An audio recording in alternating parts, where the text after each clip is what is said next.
الحمدللہ رب العالمین والصلاة والسلام علی نبینا محمد وعلی آلہ وصحبہ اجمعین۔ السلام علیکم ورحمۃ اللہ وبرکاتہ۔ ناظرین، آج کی حدیث بہت اہم ہے۔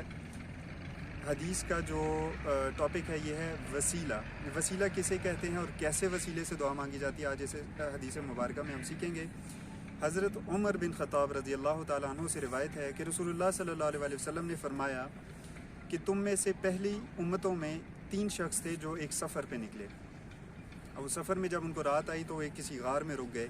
اس غار کے منہ کے آگے کوئی پتھر اوپر سے چٹان گری اور وہ اس کے غار کے منہ کے سامنے آ کے رک گئی۔ اس طرح ان تینوں لوگوں کا جو ہے وہ باہر نکلنے کا راستہ بند ہو گیا اور یہ لوگ بڑے پریشان ہوئے۔ تو انہوں نے کیا کیا، انہوں نے سوچا کہ اپنے نیک اعمال کا وسیلہ دیا جائے اللہ تعالیٰ کو، اور ان نیک اعمال کا وسیلہ دے کے اللہ تعالیٰ سے دعا مانگی جائے کہ اس عمل سے اس مشکل سے ہمیں نکال دیا جائے۔ تو ایک شخص جو ان میں تھا اس نے وسیلہ دیا کہ یا اللہ، میں جب بھی گھر آتا تھا نا دودھ لے کے، تو اس نے یعنی کہ بکریاں وغیرہ مال مویشی رکھا تھا تو وہ دودھ لے کے آتا تھا، تو سب سے پہلے اپنے والدین کو دیتا تھا۔ ایک دن کسی کام سے گیا، جب واپس آیا تو اس نے دیکھا، دودھ لے کے اپنے والدین کے پاس پیش ہوا تو اس نے دیکھا کہ اس کے والدین سو چکے ہیں۔ تو اس نے ان کے سرانے پر کھڑا ہو کے وہ ان کا انتظار کرتا رہا کہ وہ جاگ جائیں تو میں ان کو دودھ پیش کروں، لیکن ہوا یہ کہ وہ جاگے بھی نہیں اور اس نے ان کو جگانا بھی مناسب نہیں سمجھا، اور وہ صبح تک ان کے سرانے کھڑا رہا دودھ کا پیالہ لے کے، اور اس دوران اس کے بچے جو ہے وہ بھوک سے بلکتے رہے۔ لیکن اس نے صبح اٹھ کے جب اس کے والدین جب جاگے، خود اس نے ان کو دودھ پیش کیا اور اس کے بعد اپنے بیوی بچوں کو دودھ پیش کیا۔ تو اس نے اس عمل کا حوالہ دیا کہ یا اللہ، اگر یہ عمل میں نے تیری رضا کے لیے کیا تو یا اللہ اس مصیبت سے ہمیں نکال دے۔ تو ہوا یہ کہ اس دعا کے نتیجے میں پتھر جو چٹان تھی جو غار کے منہ کے آگے آئی تھی وہ ہلکی سی سرک گئی، لیکن پھر بھی یہ باہر نہیں نکل سکے۔ دوسرے شخص نے اپنے نیک عمل کا سوچا اور اس نے یہ وسیلہ دیا کہ یا اللہ، میری ایک چچا زاد بہن تھی جس سے مجھے بہت محبت تھی، اتنی محبت کہ جتنی ایک مرد کو کسی عورت سے ہو سکتی ہے، اور اس سے نفسانی خواہش پوری کرنے کے لیے میں نے اسے آمادہ کیا، لیکن وہ اس چیز پر راضی نہیں ہوئی۔ کچھ عرصے بعد قحط سالی کا دور آیا اور وہ قحط سالی جو ہے اس کو میرے دروازے پر لے آئی، اور وہ مجھ سے 120 دینار کے عوض نفسانی خواہش پوری کرنے پر آمادہ ہو گئی۔ لہٰذا ہوا یہ کہ اس شخص نے اس کو 120 دینار دیے، اور جب حدیث کے الفاظ ہے کہ جب میں اس پر پورا قادر ہو گیا تو اس عورت نے مجھے کہا، اس لڑکی نے مجھے کہا کہ اللہ سے ڈر۔ صرف اتنا کلمہ سن کر اس شخص کے اوپر اللہ کا خوف اتنا طاری ہوا کہ اس نے اس کو بھی چھوڑ دیا اور جو پیسے اس کو دیے تھے وہ بھی رہنے دیے۔ تو اس نے اس عمل کے وسیلے سے دعا کی کہ یا اللہ، اگر یہ عمل میں نے تیری رضا کے لیے کیا تھا تو ہمیں اس مصیبت سے نکال دے۔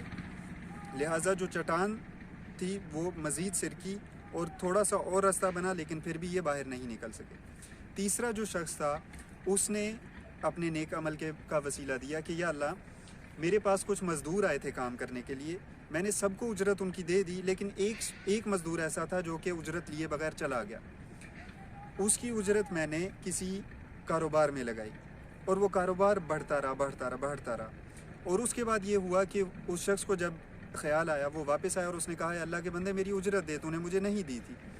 تو اس شخص نے کہا کہ یہ جو اونٹ، یہ جو گائے اور یہ جو بکریاں اور یہ جو ان کے خادم دیکھ رہا ہے، یہ سب کے سب تیرا مال ہے، جا لے جا۔ تو اس نے کہا مجھ سے مذاق تو نہ کر۔ تو اس شخص نے کہا کہ میں تجھ سے مذاق نہیں کر رہا، تیری جو اجرت تھی میں نے اس مال پہ خرچ کی تھی، اور یہ آہستہ آہستہ اللہ کے فضل سے بڑھتا رہا، لہٰذا یہ سب تیرا مال ہے، سب لے جا۔ تو وہ شخص سب کا سب لے گیا۔ تو اس شخص نے یہ اپنے نیک عمل کا وسیلہ دیا کہ یا اللہ، اگر یہ عمل میں نے خالص تیری رضا کے لیے کیا تھا تو ہمیں اس مصیبت سے نکال دے۔ تو لہٰذا چٹان مزید سرکی اور ان کا راستہ باہر نکلنے کا بن گیا، اور یہ لوگ اس مصیبت سے نکل گئے۔ اب اس حدیث مبارکہ میں ہمارے لیے بہت سے لیسنز ہیں جو کہ ہم نے سیکھنے ہیں۔ نمبر 1 یہ کہ وسیلہ جب بھی دیا جائے، نیک اعمال کا دیا جائے، کسی دوسرے نیک شخص کا نہ دیا جائے۔ جو کسی ذات کا وسیلہ دینا یہ درست نہیں ہے، اور اس کے لیے کیا کرنا ہے کہ ہمیں اپنی زندگی میں ایسے اعمال کرنے ہیں جو خالصتاً ہم اللہ کی رضا کے لیے کر رہے ہیں، اور خفیہ طور پہ بالخصوص کر رہے ہیں، جو کسی کو نہ پتہ ہو، صرف اللہ کو پتہ ہو اور آپ کو پتہ ہو۔ نمبر 1۔ دوسری چیز یہ کہ آپ کہ والدین کا حق آپ کے بیوی بچوں سے زیادہ ہے. سب سے پہلے آپ اپنے والدین کا حق پورا کریں اور اس کے بعد اپنے بیوی بچوں کا. تیسری بات یہ کہ آپ اللہ کے ڈر سے اگر کوئی شخص رک جاتا ہے تو یہ بھی ایک نیکی ہے اور یہ بہت بڑا نیک عمل شمار ہوتا ہے. اور چوتھی اور آخری چیز یہ کہ مزدوروں کے ساتھ ہمیں اچھا برتاؤ کرنا چاہیے اور ان کی اجرت ان کی امانت سمجھ کر ان کو واپس کر دینی چاہیے. اگر وہ اس وقت نہ لیں تو کچھ وقت بعد بھی اگر اس کا مطالبہ کرے تو ان کو دے دینی چاہیے. اللہ تعالی ہمیں عمل کرنے کی توفیق عطا فرمائے. اس ویڈیو کو صدقہ جاریہ سمجھ کے شیئر کیجیے. وآخر دعوانا الحمدللہ رب العالمین.